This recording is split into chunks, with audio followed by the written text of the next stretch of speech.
Book giving activity, kaagapay sa pagbasa. Ang kasandaluhan ng 2nd Civil Military Operation Kasangga Company, Simor Philippine Army, sa pamumuno ni Captain Jason Ray G. Jaramillo, Infantry Philippine Army, Commanding Officer, ay nagsagawa ng book giving activity sa Barangay San Roque, Madawon Elementary School, Nabua, West District, Nabua, Camarines Sur. Nito lamang ika-25 ng Setyembre taong kasalukuyan.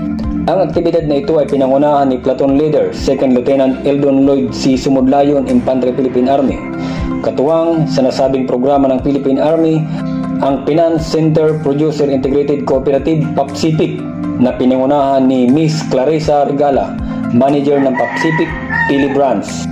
Ang punong guro ng Madawon Elementary School na si Dr. Michael B. Dotelios at ang punong barangay na pinangunahan ni Honorable Henry L. Quiaño at ang founder ng Bugkos Organization na si Mr. Jeff Lianza.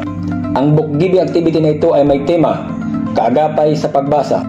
Ito ay dinaluhan ng mahigit kumulang 155 estudyante at nagkaroon din ng iba't ibang mga palaro at lunch sa mga bata na pinangunahan naman ng Sangguniang Kabataan sa pamumuno ni Miss Jennifer B. Tabornal, iske chairman sa nasabing lugar.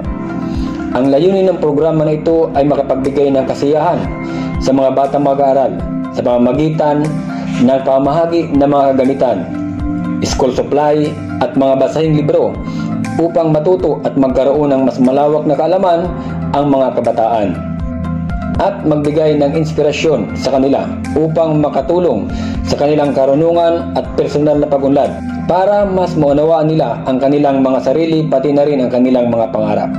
Ang pamunuan ng 2nd Simo Kasangga Company, 9th Simo Battalion, Simor Philippine Army ay katuwang ang iba't ibang ahensya ng ating gobyerno at patuloy na magsasagawa ng ganitong mga aktibidad upang magpagbigay ng ngiti at saya sa bawat mag-aaral dito sa Kabikulan.